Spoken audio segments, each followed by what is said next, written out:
It was one of those rare moments when everything just seemed to align perfectly.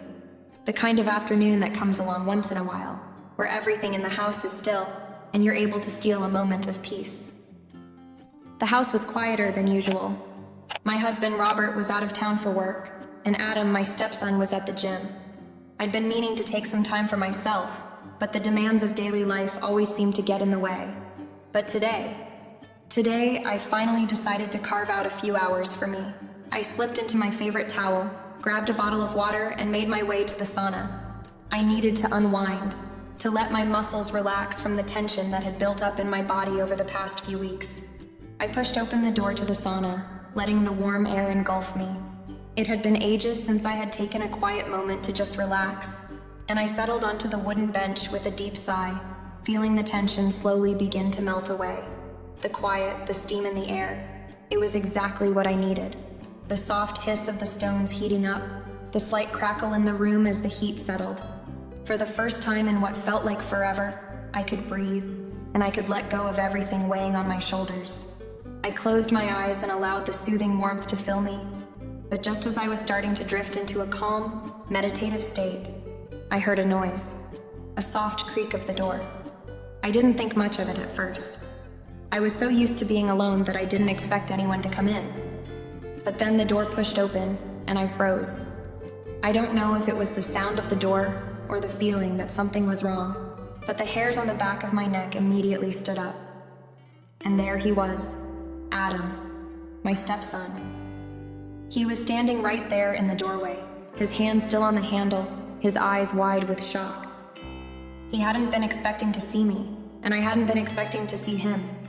In that brief, agonizing second, everything seemed to stop.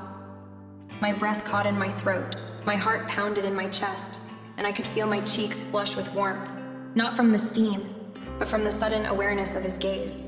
The towel I had wrapped around me suddenly felt too thin, too small. I instinctively grabbed it tighter, holding it close to my body as if that would protect me from the overwhelming tension in the room. "Adam!" I gasped, my voice coming out much louder than I intended. I quickly turned away, my heart hammering in my chest, but it was too late. He had seen me in a way that I hadn't been seen in a long time. The silence between us hung thick in the air as he slowly took a step back, turning around to leave, but not without giving me a last glance. His eyes for just a moment too long. I quickly covered myself better with the towel, my face burning with embarrassment, but strangely, there was no rush to pull myself together. There was something deeper in that moment, something beyond the awkwardness. Adam had seen me in a way I wasn't used to. I had never thought of him as anything other than my stepson, that young man I had helped raise since he was just a boy. But now, as he walked away, I couldn't ignore the way my heart pounded, the strange tightness in my chest. I sat there in the sauna for a long time, my mind racing. Had he noticed anything? Could he tell that I had felt it too? That fleeting moment, the way his eyes had scanned over me, his sudden unease. It wasn't just because I had been caught off guard. There was something else in the air, a shift, a new awareness.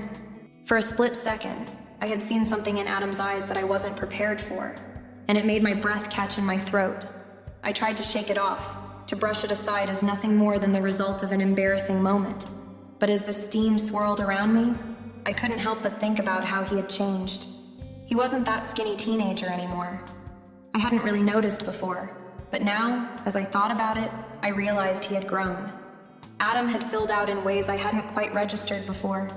His shoulders broader, his jawline sharper, the muscles in his arms and chest more defined than they'd been the last time I really took a good look. He was tall now, his posture more confident, more assured, and his presence was different too. He was no longer that unsure boy. Adam was a man, a fully grown man, and for the first time in years, I saw him through a different lens. I leaned back against the sauna bench, trying to calm my racing thoughts. My body was still warm from the heat, but inside I was conflicted. Was I imagining things? Was it possible that I had been so blind to the changes in him all this time? Or was it something more? Something I wasn't prepared to face? The more I thought about it, the more I realized I couldn't deny what had happened. I had seen him, really seen him, and the way my heart reacted, the way my body seemed to respond, was something I didn't know how to handle.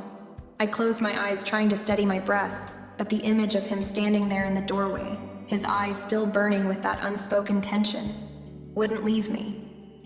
That was when I understood. Everything had changed, and there was no going back. The days that followed the incident in the sauna were suffocating with unspoken words and uncomfortable silences. I could feel it, that weight between Adam and me, every time he entered a room.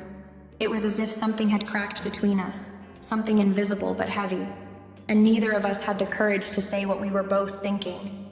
I couldn't get the image of him out of my head, the way he looked at me, the way his eyes. And what's worse, I noticed myself looking at him differently now too. Every time Adam passed by, I couldn't help but take a second glance. I knew it was wrong, but there was something about the way he moved, the way he had grown into his body. I had always seen him as a boy, a young man I was helping raise, but now he was someone else. I couldn't help but notice the subtle but undeniable changes. His broad shoulders, the way his t-shirt clung to his chest. His legs, muscular and strong, were no longer those of a boy, but of a man who worked hard to get them that way. And his face, the faint hint of stubble on his jaw. He looked older, more mature, more attractive. It wasn't just physical. His presence had changed too. It wasn't the shy, uncertain Adam I used to know. He moved with more confidence now, and his eyes, God, his eyes, held a quiet intensity that made my pulse race. Whenever he looked at me now, I felt like he was seeing me in a way I couldn't ignore. I wanted to pull away, but my body wouldn't listen. He was still my stepson, my husband's son, but in those brief moments when our eyes met, I couldn't deny the electricity between us. Adam was always careful around me now. He avoided making eye contact for long periods of time, as though he was afraid of what he might see, or worse, what I might see. I felt it in his posture, the way he would almost flinch if I came too close. It was a strange mix of guilt and attraction, a confusion that neither of us knew how to address. And it wasn't just him. I, too, had begun to avoid him, not because I didn't want to be around him, but because I was scared of what I was beginning to feel. I had tried so hard to suppress it, to remind myself that he was family, that this was wrong. But it was as if the more I tried to ignore it, the more I could feel this unspoken tension growing between us. I found myself staring at him sometimes when he wasn't looking, caught in the pull of his presence. And the worst part? I didn't know how to stop myself. The longer this went on, the more difficult it became to control the feelings that seemed to be developing inside me. I knew I had to keep my distance, but every time he smiled at me, every time I saw his bare arms flexing as he lifted something or caught me looking, I felt a jolt of something deeper. It was wrong, so wrong, but it was real. One evening, I was in the kitchen, preparing dinner. Adam came in, as he usually did, to grab a glass of water. Our eyes met for a brief moment and I could feel it, this unspoken thing between us. My heart raced, and I had to look away quickly. I couldn't stand it anymore. The silence was deafening, the air thick with something I couldn't explain. He said nothing as he drank from the glass, but I could tell by the way he shifted his weight from one foot to the other that he was as uncomfortable as I was. As he finished, Adam set the glass down, but before he turned to leave, he paused, just for a second, and then he said it. "You've been acting different, Lila. Are you okay?" The words hung there in the air between us, and for a moment, I thought I might suffocate under the weight of them. I swallowed hard, trying to push down the knot in my throat. "I'm fine, Adam," I replied, my voice coming out a little too high. I quickly turned back to the stove, hoping he didn't hear the tremble in my voice. But I could feel his gaze on me, even as he left the room. It was a simple question. But it wasn't just a question about how I was feeling. It was a question that forced me to confront the truth I had been avoiding. And deep down, I knew he felt it too. This tension, this undercurrent of something more, something neither of us had the words for. We were both pretending like nothing had changed, but we couldn't fool ourselves. Not anymore. And the worst part? I didn't know how to make it stop. Every time I thought I had it under control, every time I convinced myself that I could push these feelings aside, I'd find myself looking at him again. And it was all right there in front of me. The shift, the change, the pull. I didn't want to feel it, but it was there, and no matter how hard I tried, I couldn't escape it. For the first time, I wasn't sure what to do next, and that scared me more than anything. It was late one evening when Adam came to me again. The house was quiet, and I found myself sitting at the kitchen table, staring blankly out the window, the faint glow of the streetlights casting long shadows across the room. I couldn't seem to focus on anything.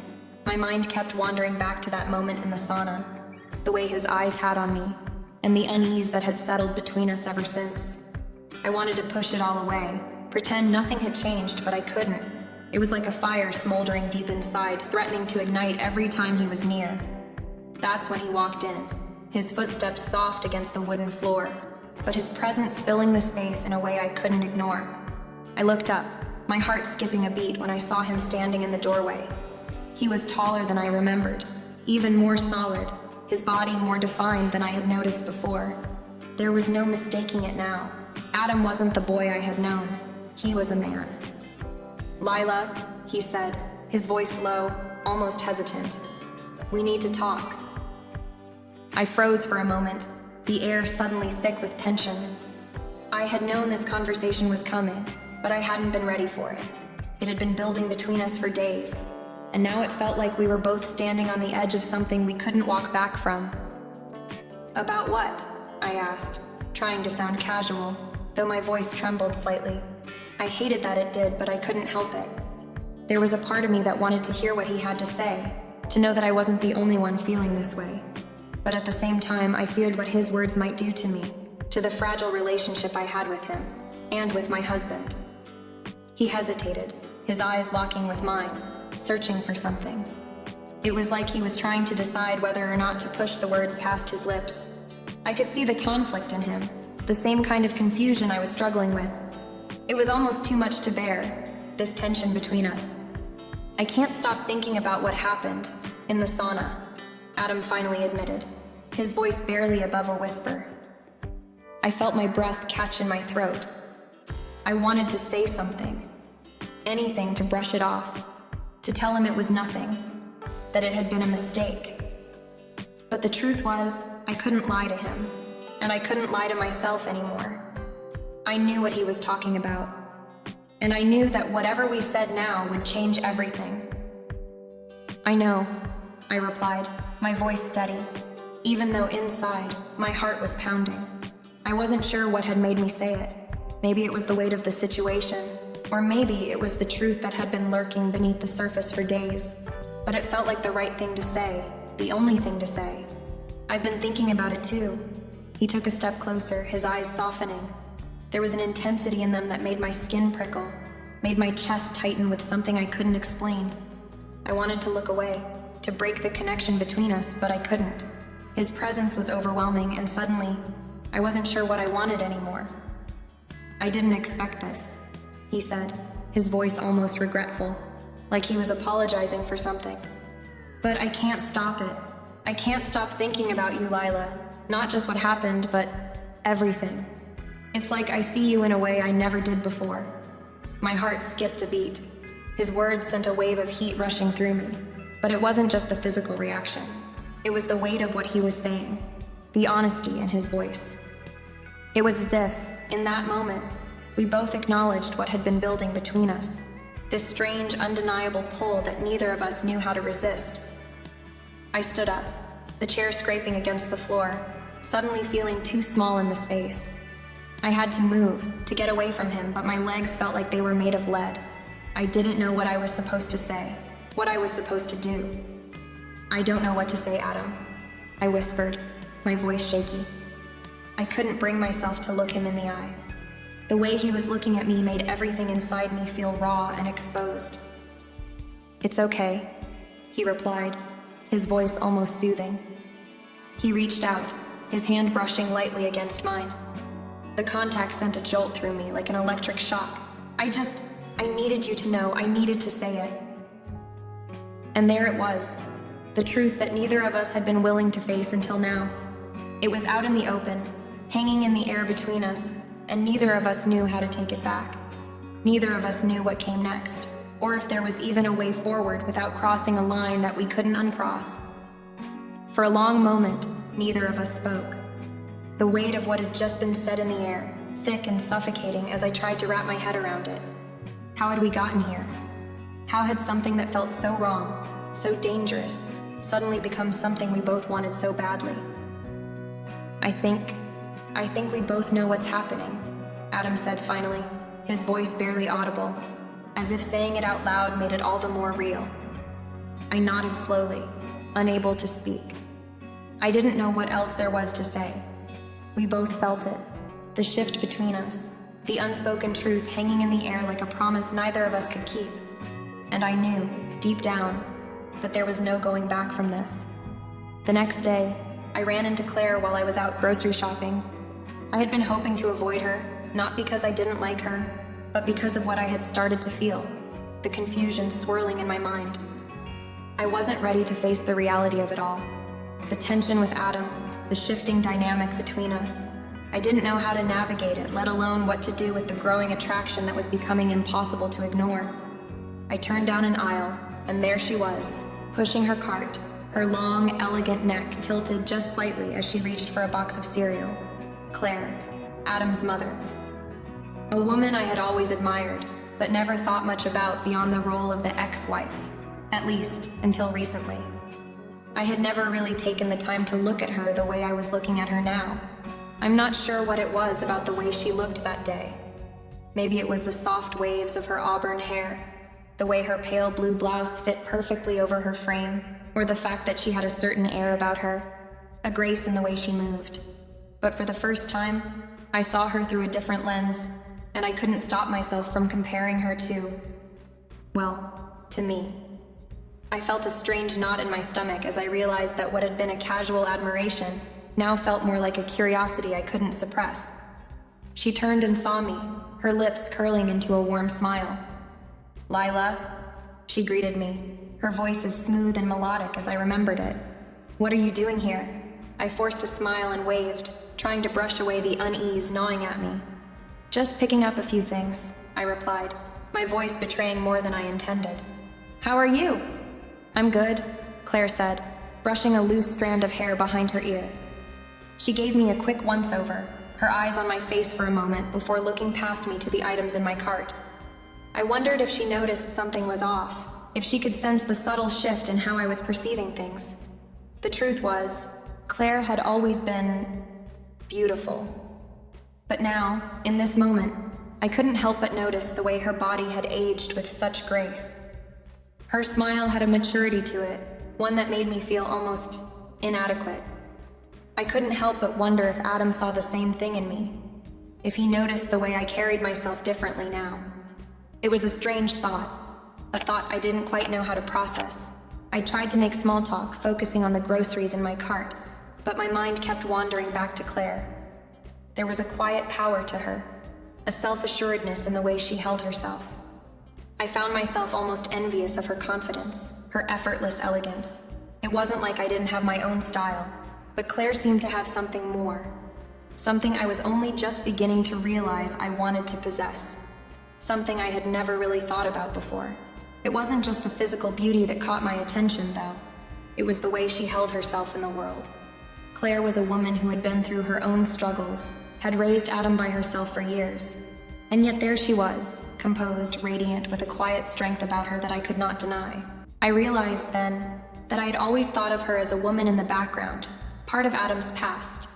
But in that moment, I was beginning to see her as something else, something much more complicated. We chatted briefly, but the words felt shallow now, somehow meaningless in comparison to the swirling thoughts in my head. I couldn't shake the image of Claire out of my mind, the grace in her movements, the way she looked at me with no judgment. And suddenly, as I stood there, I realized that I had been seeing Claire through the lens of someone who was jealous, someone who had never allowed herself to acknowledge the beauty and complexity of this woman. As we parted ways, she gave me a friendly hug, her scent of lavender clinging to my skin as she pulled away. Her smile, but I couldn't quite return it in the same way I had before. There was a tension now, a strange sense of competition I hadn't expected. I couldn't ignore it anymore, and as I drove back home, I realized something important. Just as I was noticing Adam differently, I was starting to see Claire through a new light too. The dynamics of this whole situation were shifting, and I was terrified of where it might lead. What did it mean to feel this way about both of them? And was it possible that these feelings were a direct consequence of everything I had been pushing down? Everything I had been ignoring? The weight of what was happening between Adam and me was heavier now, and the fact that I was beginning to see Claire in a way I never had before only made everything more complicated. I couldn't stop thinking about her, about Adam, about the strange attraction that had bloomed in my chest, and now it was all tangled up. My emotions, my desires, and the consequences of them. Where would it all lead? Would I be able to keep everything under control? Or would it all come crashing down on me? It had been weeks since the incident in the sauna, but the tension between Adam and me hadn't faded. It only seemed to grow stronger with each passing day. We were both trying to return to some semblance of normalcy, but it was impossible. Every glance, every accidental touch, every silence felt with something neither of us could ignore. It was like walking a tightrope, the balance between what we had been and what we were becoming starting to tip dangerously. That night, as I sat on the couch, the dim light from the fireplace flickering in front of me, I heard footsteps behind me. I knew who it was before I even turned around. It was Adam. Of course, it was him. I could feel the weight of his presence, the air around us thick with anticipation. The thing that had been simmering for so long between us was finally about to break. He didn't knock, didn't announce himself, just entered the room like he had every right to. But this time, something was different in the way he moved, the way his eyes locked onto mine as if there was no turning back. "Lila," he said softly, his voice unusually steady, though I could hear the slight quiver beneath it. "We need to talk."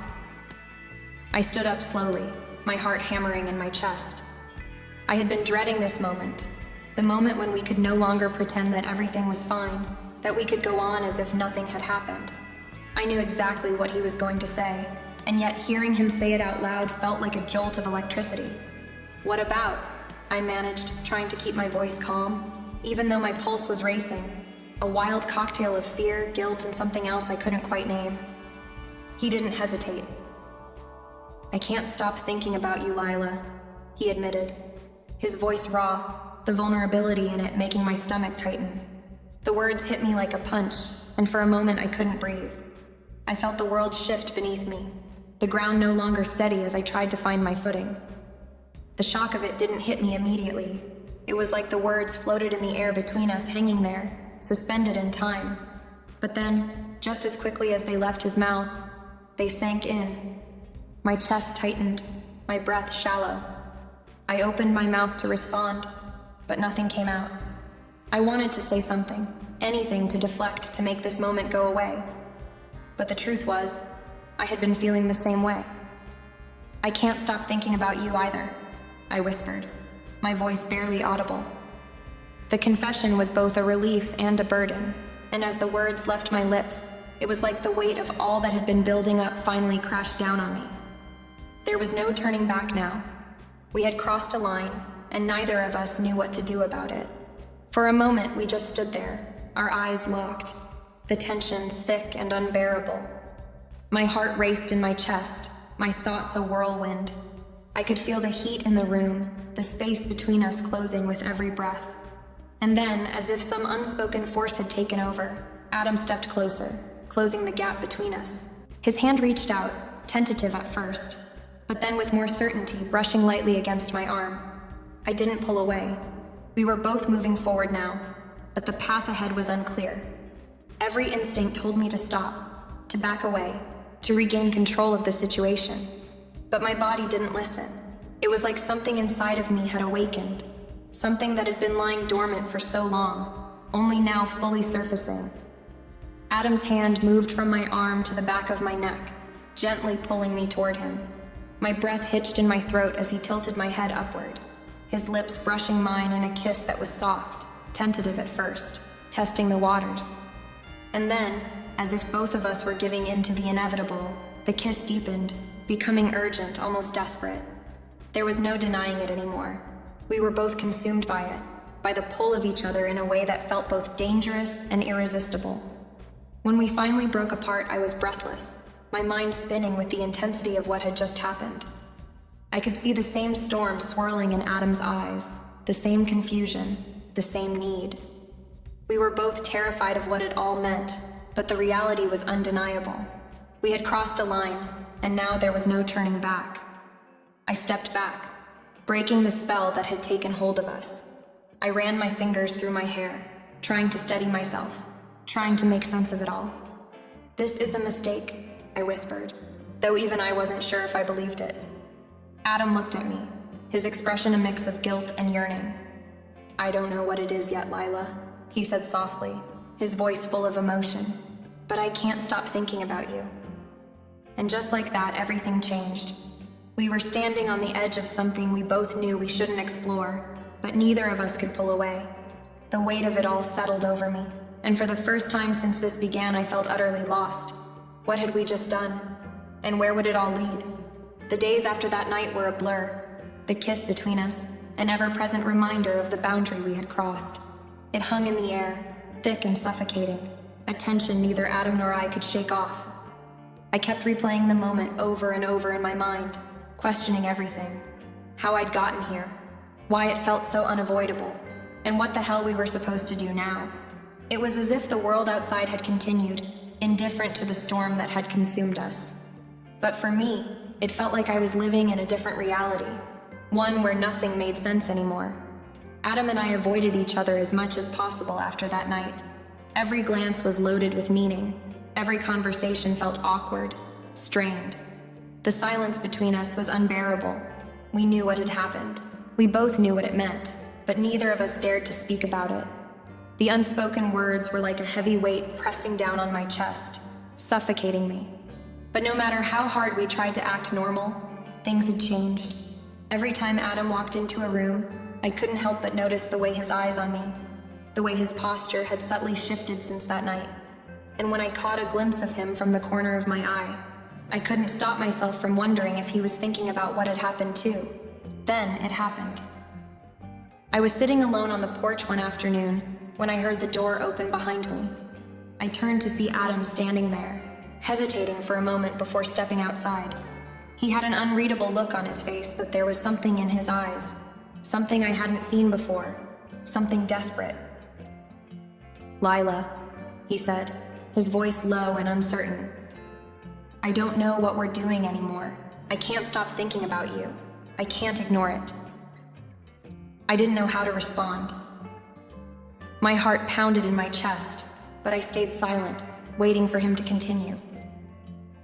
"I don't know what this is, or how to handle it. But I can't keep pretending like it didn't happen. I can't pretend that I don't want you." The words hit me like a wave, crashing over me, pulling me under. I knew what this meant.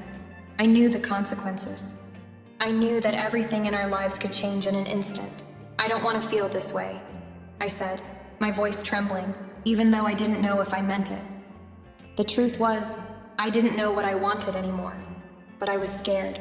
Scared of the consequences, scared of the wreckage that could follow if we let this continue. "I can't hurt your father. I won't do that."